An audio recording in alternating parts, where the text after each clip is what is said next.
आर्टिया की जो मेम्ब्रेन है वो कैसी है, थिन, और वेंट्रिकल की मेम्ब्रेन कैसी है, थिन। आर्टिया की मेम्ब्रेन कैसी है, थिन, वेंट्रिकल की मेम्ब्रेन कैसी है, थिन। आर्टिया में प्रेशर होगा ज्यादा, प्रेशर होगा कम, और वेंट्रिकल में प्रेशर होगा ज्यादा, क्योंकि मेम्ब्रेन वेंट्रिकल की थिक है और आर्टिया की मेम्ब्रेन कैसी है, थिन। अपर स्मॉलर चैम्बर क्या है, आर्टिया है, लोअर लार्जर चैम्बर क्या है, वेंट्रिकल है। एक्चुअल में जो आर्टिया है वो होता है हमारा बेस में, कहां होता है, बेस में, लेकिन वेंट्रिकल कहां होता है, एपेक्स में, बिल्कुल अपोजिट होता है।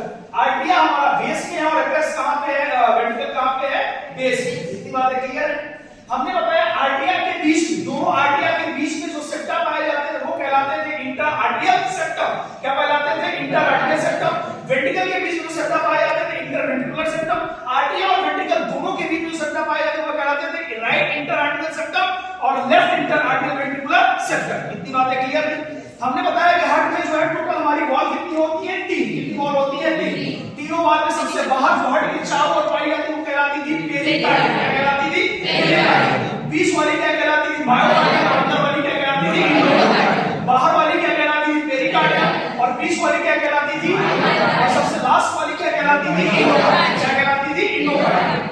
पेरिकार्डियम में दो लेयर थी, एक थी हमारी फाइब्रस और एक थी हमारी फाइब्रस और सीरस। क्लियर है। जो हमारी सीरस वाली लेयर थी, उस सीरस वाली लेयर में जगह जगह पे पाए जाते हैं एंडोथेलियल सेल। क्या पाए जाते थे, एंडोथेलियल सेल। सीक्रेट क्या करते थे, फ्लूइड, और फ्लूइड का नाम क्या था, पेरिकार्डियम फ्लूइड। पेरिकार्डियम फ्लूइड होती है हमारी फाइब्रस लेयर। हमारी पेरिकार्डियम मेम्ब्रेन और सीरस मेम्ब्रेन के बीच में जो स्पेस होता था वो कहलाता था एंडोकार्डियम स्पेस। क्या कहलाता था, पेरिकार्डियम स्पेस। और पेरिकार्डियम स्पेस में हमारा क्या सीक्रेट होता था, फ्लूइड। फ्लूइड क्या करता था, हमारे फ्रैक्शन को कम करता था। फ्रैक्शन का मतलब क्या है, जैसे यहाँ फ्रैक्शन को क्या करता था, कम करता था। इतनी बातें क्लियर थी। फिर हम लोगों ने बातें किया था, हमने बातें किया था बेटा कि हमारे इस राइट साइड में जो हमारी वॉल थी, राइट साइड में जो हमारी वॉल थी, राइट एट्रियम और लेफ्ट एट्रियम, राइट एट्रियम और राइट वेंट्रिकल के बीच में जो एवी सेप्टा पाया जाता है, इसी सेप्टा पर हमारे वॉल पाए जाते हैं। वॉल का नाम क्या था, ट्राइकस्पेड वॉल। ट्राइकस्पेड होगा क्योंकि उसमें 3 ढक्कन थे और दरवाजे यूनिडायरेक्शनल थे या बाई डायरेक्शनल थे, यूनिडायरेक्शनल। जो किधर खुलते थे, आर्टियम से वेंट्रिकल से आर्टियम क्यों ओपन हो सकते थे, नहीं। दरवाजे क्या हो जाते थे, क्या हो जाते थे। इतनी बातें क्लियर है, बोलो भैया। अच्छा, इसके बाद फिर हम लोगों ने देखा था यहीं पे हमारे लेफ्ट, हमारे राइट एट्रियम से एक पाइप और निकलती थी, मोटी पाइप, जिसको हम लोग बोलते थे पल्मोनरी आर्टरी। क्या बोलते थे, पल्मोनरी आर्टरी। पल्मोनरी आर्टरी के बाद हमारे लेफ्ट वेंट्रिकल से एक मोटी पाइप और निकलती जिसका नाम था क्या, अयोटा। अयोटा का मतलब क्या था, ये मोटी वाली पाइप का नाम क्या था, अयोटा। अयोटा फिर ऊपर की ओर जाएगी, क्या कहलाएगी, असेंडिंग अयोटा। असेंडिंग के बाद फिर ये नीचे की ओर आएगी, डिसेंडिंग अयोटा। हमने जिसको अयोटा बोला, ये ऊपर जाके बनाता है आर्च ऑफ अयोटा। क्या बनाता है, arch of aorta. Arch of aorta क्यों बोला, क्योंकि आर्च ऑफ अयोटा जो है, ये आर्च घुमा बनाता है। फिर ये नीचे से हार्ट के डॉर्सल या वेंट्रल साइड से, हार्ट के डॉर्सल साइड से अर्थात पीछे साइड से ये नीचे की ओर आता है और जा करके हमारे एब्डोमिनल अयोटा, कहां बेटा, एब्डोमिनल अयोटा में ओपन हो जाता है। इतनी बात क्लियर थी सबको। फिर हमने बताया था कि हार्ट से अवे टू ब्लड, अर्थात हार्ट से दूर कोई ब्लड लेकर के जाता है तो वो आर्टरी होती है या वेन होता है, क्या होती है, आर्टरी। लेकिन हार्ट की ओर अगर कोई ब्लड लेकर के आए क्या कहलाता है, वेन। इतनी बातें क्लियर है, क्लियर है। अच्छा, ऊपर से गंदा ब्लड लेकर कौन आएगी, सुपीरियर वेना का, और नीचे से गंदा ब्लड लेकर कौन आएगी, ऊपर नेक रीजन से कौन ब्लड लेकर गया, सुपीरियर वेना का, और नीचे से कौन ब्लड लेकर आएगा, ये राइट आर्टरी में खुलेगा, लेफ्ट आर्टरी में खुलेगा, राइट आर्टरी में खुलेगा, लेफ्ट आर्टरी में नहीं खुलेगा। पल्मोनरी वेन राइट आर्टरी में आएगी, लेफ्ट आर्टरी में आएगी, लेफ्ट आर्टरी में। ये बातें क्लियर थी, बोलो भैया, क्लियर था। हमने बताया था हमारे हार्ट को चलाने के लिए नोडल टिश्यू पाया जाता है। नोडल टिश्यू का मतलब क्या है, कार्डियक मसल के लिए होते हैं, जो मायोकार्डियम की लेयर होती है, मायोकार्डियम की लेयर ही मानी जाती है नोडल टिश्यू। और नोडल टिश्यू हमने बताया था ऐसे नोड, ऐसे नोड, एक्चुअल में आर्टरिया, राइट आर्टरिया के राइट अपर कार्डियल होगा, साथ साथ एवी नोड होगा, जो कि हमारे बिल्कुल एवी जो सेप्टा है उसी सेप्टा पर एवी नोड पाए जाते हैं, जो कि आर्टरी और वेंट्रिकल के बीच में होते हैं।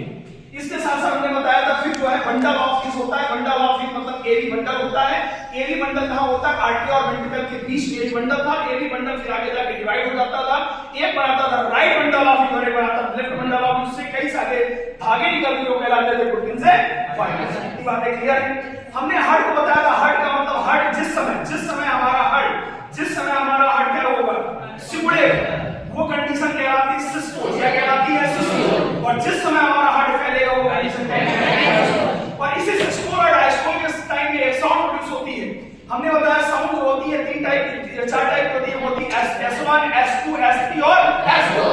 हमने S1 के बारे में बताया कि S1 का मतलब क्या होता है। S1 में साउंड ऐसी है, जिस समय हमारे बाइकस्पेड और ट्राइकस्पेड वॉल, जिस समय बाइकस्पेड ट्राइकस्पेड वॉल क्या होंगे, क्लोज होंगे। क्या होंगे? क्लोज। जिस समय बाइकस्पेड और ट्राइकस्पेड वॉल हमारे क्या होते हैं, क्लोज होते हैं, उस समय बाइकस्पेड ये क्या है, ट्राइकस्पेड, और ये कहां गया, बाइमिट्रल वॉल। इसी का दूसरा नाम क्या है, बाइमिट्रल। जिस समय हमारे बाइकस्पेड और ट्राइकस्पेड वॉल क्या होंगे, क्लोज होंगे, उस समय जो साउंड निकलती है वो निकलती है ल। क्या निकलती है? ल। लेकिन जिस समय हमारे सेमील्यूनर वॉल, तब सेमील्यूनर वॉल क्या है, अयोटा पर लगी हुई वॉल, अयोटा पर लगी हुई वॉल और पल्मोनरी आर्टरी पे लगी हुई जो वॉल है उसी क्या कहते हैं, सेमील्यूनर वॉल। और जिस समय सेमील्यूनर वॉल हमारे क्लोज होते हैं उस समय साउंड कैसी निकलती है, ड। क्या निकलती है?